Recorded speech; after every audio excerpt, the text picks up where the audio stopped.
All right, welcome back to another episode of Azar Speaks, where we explore life success from a spiritual, mental, physical, and financial perspective. Today, what I want to do is I want to actually give you guys a story. I want to take you to a story here, right? It's story time with Azar, right? I want to give you a story about why I stopped sagging my pants.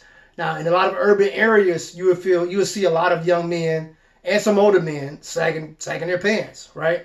A lot of guys in the 40 to 50 range still sag their pants because this is something that actually started mostly in the 80s, I would say. I would give it credit.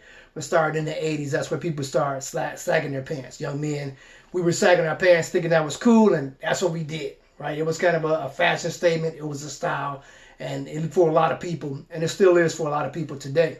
But this is why I stopped sagging my pants, right?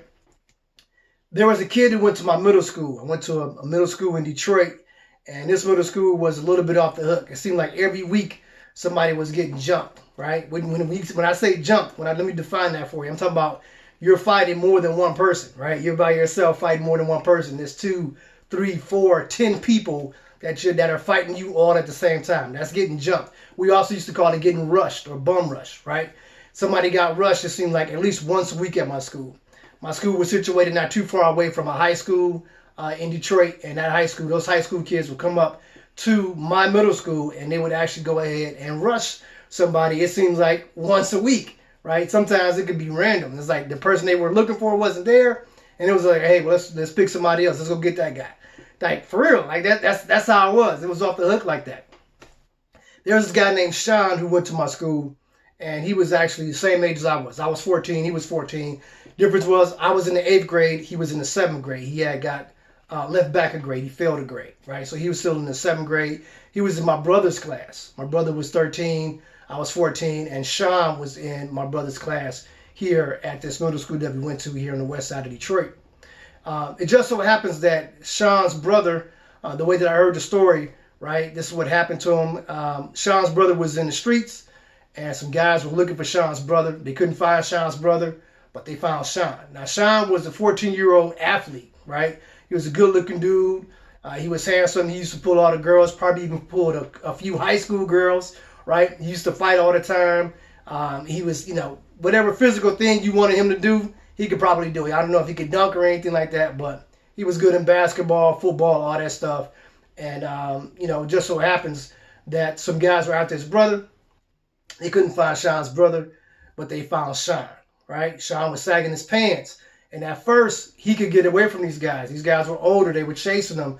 But he was getting away until he had to actually go ahead and jump over a fence. He tried to jump over the fence. His pants were sagging. His pants got caught on the fence. The guys caught up with Sean and shot him in the back 3 times with a .38. So he's laying dying in somebody's backyard because he's jumping over the fence and his pants get caught. And that was just that story, man, that shook me to my core because, this is somebody I saw in school on a regular basis, right? I knew he came from kind of a wild family. Sean used to fight all the time. He even got the squad car called on him one time, so the police picked him up from school, put him in the back of the squad car. He was on that, right? That's what his family was on.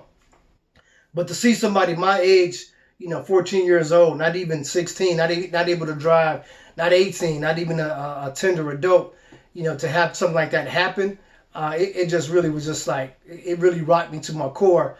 And the fact that he was sagging his pants and that was a likely reason why his life was lost, I stopped sagging my pants, man. I'm like, nah, no more of that, right? So I stopped sagging my pants. Now, the whole moral of the story in this is maybe there is no moral, right? Maybe you keep sagging your pants. Maybe you keep doing whatever it is you do. But the Bible does say that there are some things that may not be a sin, but they aren't expeditious for us, right? We go ahead and we do those things, and they really aren't helping us. So you don't want to be doing stuff that's not really going to help you. Anything that's going to slow you down, keep you off track, you want to leave those things alone. So I want to go ahead and just put that out there. It's more than just about sagging your pants. It's more about taking on things that can't help you. It's more about going ahead and keeping those things that are slowing you down. Let those things go. Be mature enough to do that. All right, guys. Thanks very much for watching this video. I appreciate you. Until next time.